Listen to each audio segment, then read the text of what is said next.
I guess there are limits in this White House because Trump finally fired someone. We begin with breaking news. Sources are confirming to Fox News that National Security Advisor Mike Waltz is out. That's right. Mike Waltz, Trump's national security advisor, has just been ousted, and this story is absolutely wild. First, a little backstory for you. Mike Waltz is the same guy who last month accidentally added a journalist into a highly sensitive Signal group chat in which high-level officials were discussing attack plans against the Houthis. This is a little bit of an aside, but that group chat was absolutely bonkers. Mike Waltz says, VP, building collapse, had multiple positive ID. Pete, Carilla, BIC, amazing job. JD Vance, what? Mike Waltz, typing too fast. The first target, their top missile guy. We had positive ID of him walking into his girlfriend's building and now it's collapsed. JD Vance replies, excellent. Powerful start. Prayer hands, bicep, American flag, American flag. Gentlemen, bombing a civilian building is a war crime. So let's try to not act like that was done on purpose. Anyway, Waltz's excuse was that that journalist's phone number was somehow just sucked in. Babe, her phone number just got sucked into my phone. Sucked in, not sucked in, whatever. They've fired thousands of people in the federal government for a lot less. I mean, can you imagine if you and I made a mistake like that at our job? We would be instantly fired. I will mention that there were actually quite a few other theories floating around online saying that that leak was intentional because the journalist he leaked it to, Jeffrey Goldberg, is a massive war hawk.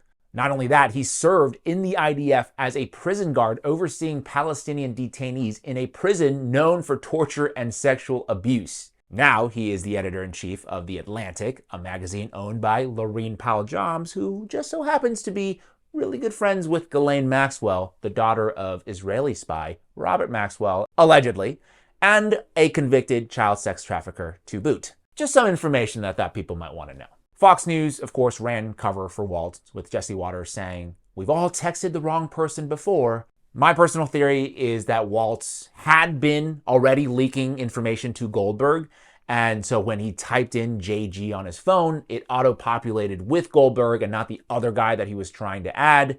That seems like the most likely scenario to me, but you guys feel free to chime in. Anyway, at the time, Trump said that he was going to look into this, quote unquote, but ultimately he stuck by his man. Now, fast forward to a couple days ago, Mike Waltz was caught using Signal again, this time during a cabinet meeting. Except it wasn't the regular Signal app that you and I would download. No, he was caught using something called TM Signal, an Israeli modified version of Signal with archiving features to receive and relay potentially classified information. And the story that just broke this morning is that Waltz was ousted because he, quote, engaged in intense coordination with Israeli Prime Minister Benjamin Netanyahu about military options against Iran ahead of an Oval Office meeting between the Israeli leader and Trump. The view by some in the administration was that Waltz was trying to tip the scales in favor of military action and was operating hand in glove with the Israelis. This is the national security advisor just casually texting the Israeli prime minister on the side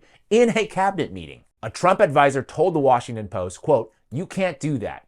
You work for the president of your country, not a president of another country. To me, that is treason. Yeah, you guys agree? Working hand in glove with a foreign government to possibly undermine U.S. interests? Is that not the textbook definition of treason? But alas, the repercussion for that nowadays is just a cushy appointment to serve as the ambassador to the United Nations. Now, some people are saying that this is Trump pushing back against Israeli influence. Others are saying that this is theater to deflect from the fact that Israel has so much influence in our government. Others are calling Mike Waltz a traitor, a spy. But I think most of us can probably agree this government is not serious. My name is James Lee. This is the 5149 Show. I appreciate your time today, and please subscribe to support independent journalism. I can tell you for 100%, I don't know this guy. I know him by his horrible reputation, and he really is the bottom scum of journalists. How's the number on your phone? Well, if you have somebody else's contact, and then somehow it gets someone sucked sent in, you that it gets contact. sucked in.